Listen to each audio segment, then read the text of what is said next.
Hi, mindful learners.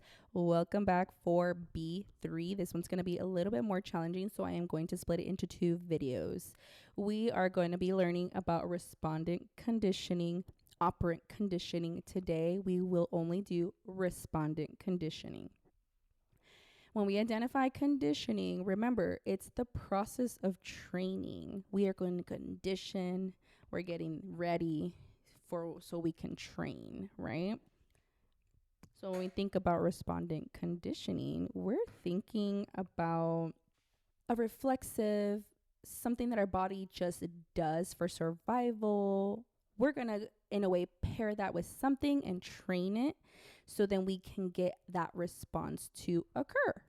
So respondent conditioning, we're going to train something. So before the training, before the conditioning, we have this bell right here. It's a neutral stimulus. It's a bell. It's chilling. You can ring it. You know, I'm not salivating, right? My tummy's not rumbling. I'm not sweating. It's just chilling. It's just neutral. It's a neutral stimulus. Okay. Like I said, no response. That's it. It's just an item. There's no response. It's just neutral. Then we have food. And in this case, food is for sure triggering that salivation, which food is an unconditioned stimulus. Salivation is an unconditioned response. When you see food, sometimes your belly will like growl. Maybe you'll salivate. Sometimes when I see like hot Cheetos with lemon, my mouth starts to salivate because I'm like, oh yeah, I'm ready. I know. Again, it's unconditioned. It's something that we just naturally produce.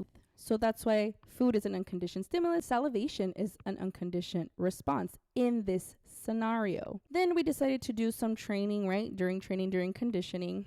Someone's like, hey, let's pair like this neutral bell with this unconditioned stimulus, which is food. And I want to see if we can create salivation without the food. Who thought of that? Why he wanted to figure this out, but he did. And they paired them. And salivation was happening. It was happening because of the food. The salivation was happening because of the food, but that bell kept ringing during this training process. And after the training, guess what?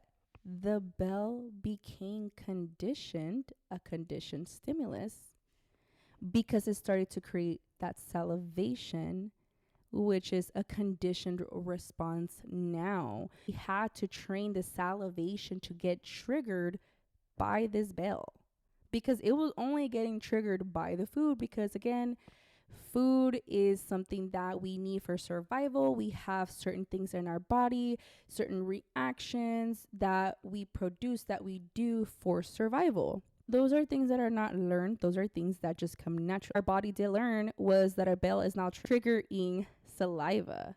You can go for a while without actually presenting the food and just ringing the bell and that, just, oh, it's coming. I know what that means. If we don't go back to presenting food with that bell, eventually it's not going to be paired anymore because it has to be consistent because naturally we're only going to salivate for food.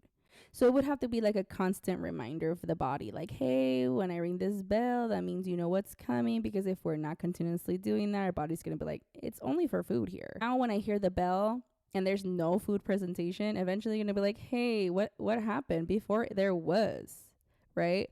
I will be doing operant conditioning next. See y'all next time. Go look at my journal, write all this down. Y'all are amazing for supporting me. Thank you.